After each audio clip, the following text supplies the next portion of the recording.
Imagine building a human by selecting the most common option for every feature. You would probably choose dark hair, brown eyes, an average height, and right-handedness. Nothing about that person would look unusual. In fact, millions of people would share nearly every one of those traits. Now reverse the process. Instead of choosing the most common setting, choose the rarest one you can find. From the top of the body to the bottom. The result would not look like a normal, rare person. It would be a biological combination so unlikely that no one on Earth may have ever had all of it at once. And some of these features are not simply unusual appearances. They are rare congenital conditions that can affect health, movement, breathing, or survival. Start with the hair. Naturally, red hair is already uncommon, appearing in only a small fraction of the world's population. It is strongly associated with variants of the MC1R gene, which change the balance between dark eumelanin and reddish pheomelanin. But hair color is ordinary compared with uncombable hair syndrome.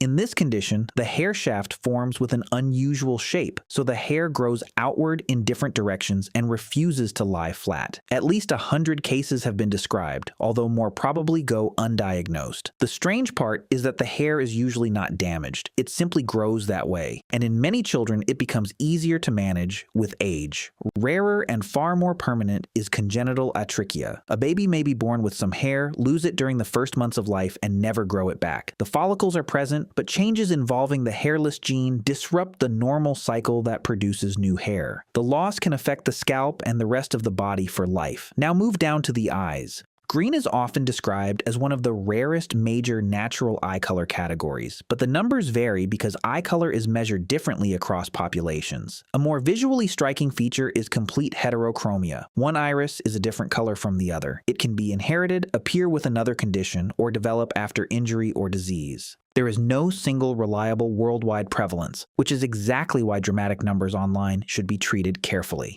And what about red or pink eyes? Human irises are not normally bright red. In some forms of albinism, very low pigment can make the eyes appear pale blue, gray, or reddish under certain lighting because light reflects from blood vessels inside the eye. The rare trait is not a fantasy eye color. It is the lack of pigment, usually accompanied by light sensitivity and reduced vision. At the ears, a small cartilage difference can create Stahl's ear, where an extra fold gives the upper ear a pointed shape. It may look almost elf-like, but it is usually an external shape difference. At the far end is anotia, where the visible outer ear is absent. Anotia is the most severe form within the microtia-anotia spectrum, and it may also be associated with a missing or narrowed ear canal and hearing loss. The nose has an even more extreme possibility. Congenital arhinia means being born without part or all of the external nose, and sometimes without normal nasal passages or smell structures. Its estimated prevalence is below 1 in a million. Because newborns normally depend heavily on nasal breathing, the condition can create an immediate medical emergency and often requires complex airway and reconstructive treatment. The cheeks have their own obscure anomaly, a congenital cheek pit. Unlike an ordinary dimple, which becomes visible when the facial muscles pull during a smile, a cheek pit is a fixed indentation present from birth. It is so rarely documented that there is no useful global estimate. Inside the mouth, a congenital bifid tongue forms when the two sides do not fuse normally during development, leaving a split down the middle. Some cases occur alone, while others appear with clefts or wider craniofacial conditions. More extreme is aglossia, the complete absence of the tongue. It can interfere with feeding, breathing, jaw development, and speech. Yet isolated cases show how remarkably the mouth can sometimes adapt. Then come the teeth.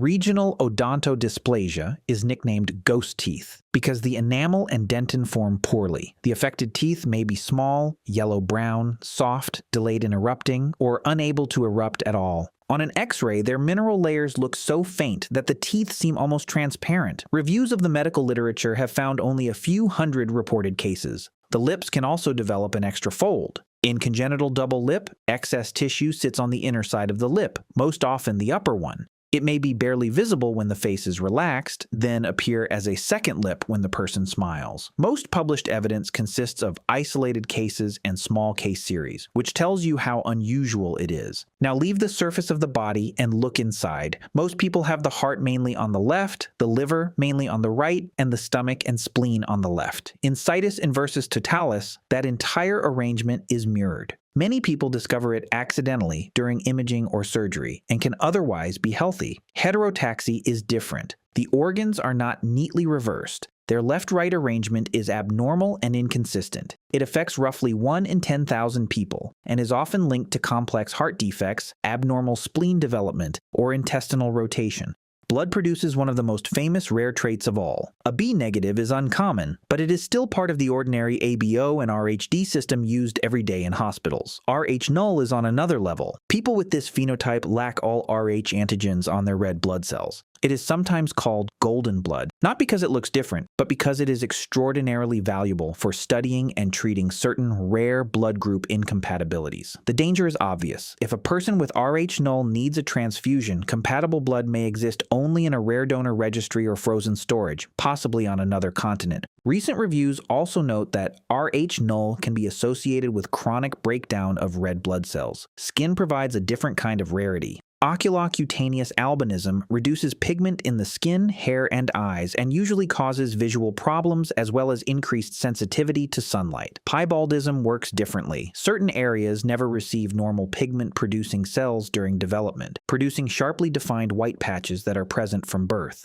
Around 9 out of 10 affected people have a white forelock. Unlike vitiligo, the pattern usually stays stable rather than spreading over time. At the arms, polydactyly is not the most extreme possibility. Polymelia is the presence of one or more extra limbs. Only scattered cases appear in the medical literature. The additional limb is often incomplete, attached near the shoulder or pelvis, and unable to function normally, so surgery may be considered early in life. At the hands and feet, extra digits are much more common. Polydactyly can range from a small tag of tissue to a fully formed finger or toe containing bone and joints. Split hand or split foot malformation, often called ectrodactyly, is rarer. Central digits are missing or underdeveloped, leaving a deep cleft that can divide the hand or foot into 2 sections. The isolated form is estimated at roughly 1 birth in 90,000, although severity varies enormously. Hand preference seems simple until you define it carefully. Roughly 1 person in 10 is left-handed, but genuine ambidexterity means having nearly equal natural skill with both hands, not merely training the weaker hand.